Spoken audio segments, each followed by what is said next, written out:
Our next demo is by a retired air traffic controller who has been sous vide processing since 2008. He's a self-described culinary heretic, a rebel, and a mensch with no constraints or limits. He believes that frugality has no place in culinary epiphanies, and those that hold fast to authenticism stifle originality and uniqueness. So please help me welcome Lloyd Cupiccia from Kosher Dosher.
Hey guys, let's begin. You want to cut this chicken in half to start removing the bones. I like starting with the back, although if you want, you can start with the breastbone. You'll need a heavy-duty knife to cut the chicken in half. Meat cleaver, chef's knife, whatever you choose. After cutting it in half, you'll need a very sharp knife to start removing the bones. A sharp knife will allow you to preserve as much meat as possible. As you're cutting out the bones, you want to feel around for excess cartilage, pieces of bone, anything you wouldn't want to eat. I once did 3 chickens for a party I catered. The party went very, very well, although people could not eat all the chicken. Each person got a half a chicken. Anyhow, cut out the thigh bone. And earlier you saw I cut out the drumette bone. And I'm going to feel around for cartilage, skin, fat, anything that's nasty. Anything you wouldn't want to put in your mouth. That's about it, really. Pretty simple to do.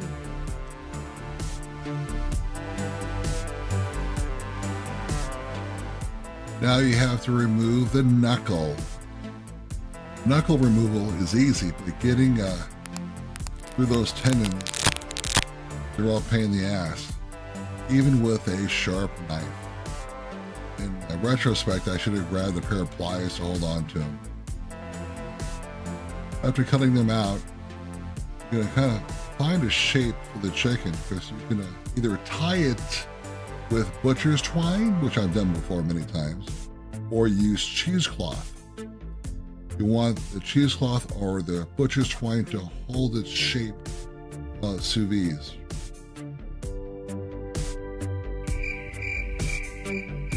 I've had great results with both.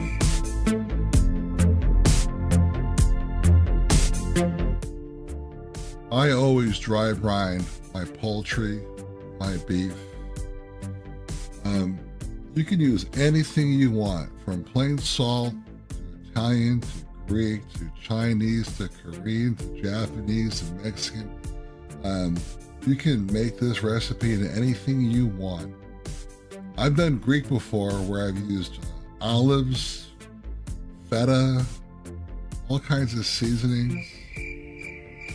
This recipe, or rather this method, works with everything. Now onto the cheesecloth. Anyway, cut off a little piece, create a little hole.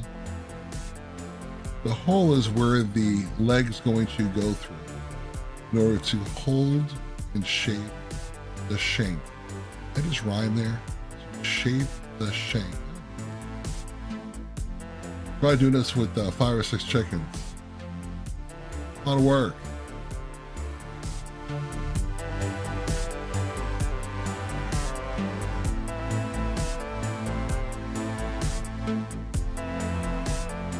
Start twisting.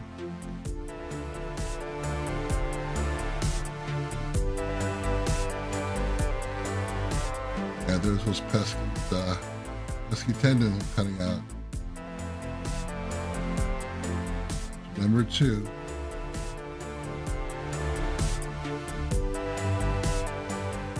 I'm still undetermined whether the cheesecloth or the butcher's twine is the best method.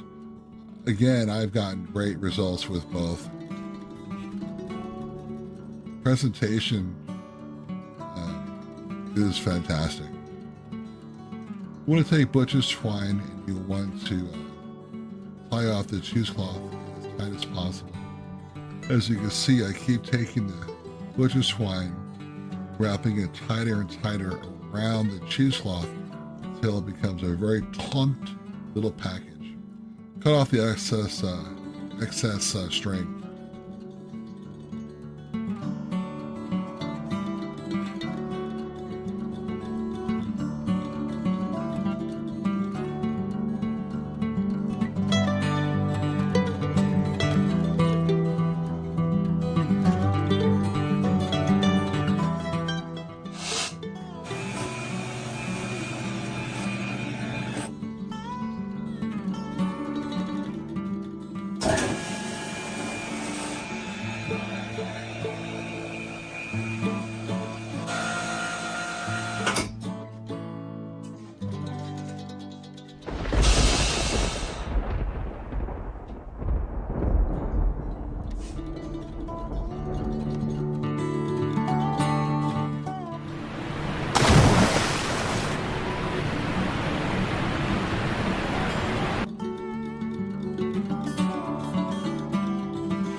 That was so cool. Give Lloyd some loving in the comments there. That was such a unique take. And Lloyd's here going to be joining us on stage. So I'm looking forward to asking him a few questions about some of the things that he did there.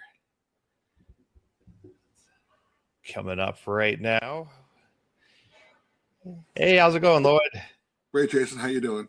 Doing really good. I appreciate you putting that together. That was such an interesting dish. I've never seen something like that before. I dreamt it up. Had a dream. Yeah, is that what inspired it? You're just like, hey, I wonder if I could break this down in a specific way, or how'd you kind of go about approaching a dish like that? Literally, I dreamt it up. I go to bed thinking about food, and I first tried it a couple of years ago with butcher's twine, and it came out really, really good. And I was going to do the showcase, and I was going to do it with butcher's twine. Like cheesecloth would work so much better. So that was the first time doing it with cheesecloth. So just dream. I had a dream. I love the use of cheesecloth too. I've never done that to like shape food Easy. for sous vide. Do you do it with other sous vide dishes as well, or is this the first time that you've tried using cheesecloth? First time. First time. If it was a fail, I was going to go back to the twine. Right. It's well, I'm glad it worked out. It's easier than the twine. I've had hit and miss results with the twine, meaning it still came out good, but the configuration as to what it looked like was so. And that is probably a dozen. I feel like I always try to tighten the twine too tight, and then the meat starts like poking out the sides. And yep, exactly. Of course, all the photographs are only the good shots. Of course, none of the fails. None of the fails. I can definitely relate to that. So we appreciate you putting this video together. You do a lot of really interesting things. What else have you been working on lately? So, gosh, I have a new dish that I created last night. It's a curried potato chicken knish, where I take legs and thighs, remove the skin, I make schmaltz and gribbons. And for you guys that don't know what schmaltz and gribbons are, schmaltz is the rendered chicken fat. The cracklings are the gribbons, what's left over. I sous vide the chicken with a curry spice mixture. I take all the chicken off, I add it with potatoes, a homemade coconut curry sauce, combine it all up. So instead of adding cream and butter, I'm adding a curry sauce to it. Combine it all up with spinach and onions and garlic and a variety of other things. And I put it in a puff pastry. And then I make another coconut curry sauce. And there'll be a video online soon about how I did it. It's freaking amazing. But yes, the chicken was sous vide also. So it's fun. That sounds amazing. I'm curing meats today. I did 40 pounds of sausage last week. So. Wow. What type of sausage? My buddy wanted to make a savory blend. It was savory, marjoram, green onion, I believe he wanted, and we did a little hot spice. That's about it. It was real simple sausage. 40% fat though. Nice. I love the fat. Mike wanted to know if you could talk a little bit about the stuffed version that you showed at the end. Oh, sure. So I've done that a few times now, and it doesn't make a difference what you want to stuff with. That one you saw was done with sausage, peppers, onions, garlic, and cheese. And you gotta be careful if you put too much stuffing in. Oh, I did use cheesecloth for that too. That's the cheesecloth holds it in place. If you put too much stuffing in, the bottom ones won't seal. And I use a probe for that. But whatever you want. I've done potatoes, curry, and I love curry. Potatoes are the only two. I've also done a Greek version where I use feta cheese, breadcrumbs, and meats, of course. It's only limited to your imagination. Chorizo, Spanish flavors. I mean, it's only limited to your imagination. Then you try to match what's in it with the sauce. It's whatever you could dream of, you could throw it in there. A Chinese version, if you wanted to. It doesn't make a difference. I love all the different flavor combinations. Oh, yeah. And what's really nice is that you can match the sauces. So you can cater this. You can have a dinner party, and it changes every week. Whatever you want to do, it's only limited to your imagination. George wants to know. George wanted to know, would you consider using moo glue to help hold the shape? I would not, although I've done a lot of, I use a lot of Activa RM. No, because the texture would be different. It'd be a solid form. If you want a solid form, yes. In this case, I did not, but I do a lot of Activa RM or meat glue, as he said, but not in this case. No. Perfect. Kenneth wanted to know, when you stuff it using sausage, do you cook the sausage first or do you put the sausage in raw? I cook it first. It's all cooked. So what I'll do is I'll cook sausage, set it aside, onions, garlic, whatever other stuff I want to add, spinach or kale or broccoli. Then I'll combine the sausage with that, cool it off first, and then I'll stuff it. And I'll make sure the texture's good too, because you don't want it crumbly. So you can add also, like, a cheese to it, whatever cheese you want to choose, but it can't be crumbly. But everything is cooked before it goes into the protein. Perfect. Well, Lloyd, I really appreciate you both putting together the video and coming up, and it's fun being face to face again. It's been a long time since we got to do this. I appreciate all of you, the work that you do for us. Thank you for putting together this International Sous Vide Association. It was a lot of fun. I enjoyed it. Thank you. Well, we love having you involved. And if people want more of the great stuff from Lloyd, please check out Kosher Dosher. He's got a ton of great recipes, a YouTube channel, I believe now, with some of their videos and a lot of great information. Some of the most thought out videos that are out there around sous vide. It's not, a lot of Lloyd's stuff is not just a recipe. It's an explanation of why it's working and how you can use it and make it your own, which I think is something that is lacking in a lot of things out there. So I always learn a lot when I read your articles. Thank you. Thank you very much, Lloyd.